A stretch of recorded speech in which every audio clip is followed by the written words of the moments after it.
এক ঝাঁক সুন্দরীদের সাথে গেট রেডি উইথ ভিডিও করব। হে গাইস, মাত্র 1.5 ঘন্টা ঘুমিয়েছি। মিথিলার বাসায় আছি, ফেস ওয়াশ দিয়ে ফেস ক্লিন করে আসলাম। তার বাসায় সিম্পলে ময়শ্চারাইজার ছিল, স্কিনে ময়শ্চার অ্যাপ্লাই করে নিয়েছি। ময়শ্চারাইজারের উপরে এখন অ্যাপ্লাই করব আলফ্রেডো সানব্লক। আমরা কক্সবাজারে গার্লস ট্রিপে গিয়েছিলাম, কম বেশি সবাই জানো। আমরা সবাই যে যার মতো রেডি হচ্ছি, আমাদেরকে দেখে মনেই হচ্ছে না যে আমাদের প্রপার ঘুম হয়নি। মিথিলা এখানে প্যাক্সমলি বিবি ক্রিম অ্যাপ্লাই করছে, তারপর আমিও অ্যাপ্লাই করে নিলাম প্যাক্সমলি বিবি ক্রিম। মেয়েরা আসলেই ধৈর্যশীল, বারে বারেই প্রমাণ করে দিয়েছে স্কিন কেয়ার ও মেকআপ করার ক্ষেত্রে।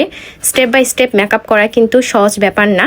এখন মিথিলা এখানে লেকমি ফেস পাউডার অ্যাপ্লাই করছে, আর আমি অ্যাপ্লাই করছি পিছনে লিপ মাট অ্যাজ এ ব্লাশ হিসেবে। নতুন একটা ব্লাশ এসেছে, পাউডার ব্লাশ। সো লিপ মাটের উপর আমি হালকা পাউডার ব্লাশ দিয়ে দিয়েছি।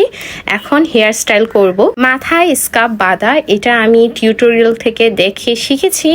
ক্লিপ দিয়ে দিয়েছি ফর সিকিউর।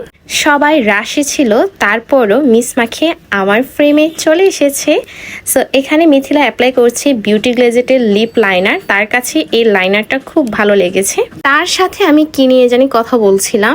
পিছনে দেখেন সবাই গুছকাছ নিয়ে ব্যস্ত। ফাইনালি মাখিয়ে আয়না দিয়ে রেডি হয়ে গিয়েছে। সবার চোখে মুখে শুধু এক্সাইটমেন্টের কাজ করছে। আমি নিজেও অনেক এক্সাইটমেন্টে ছিলাম।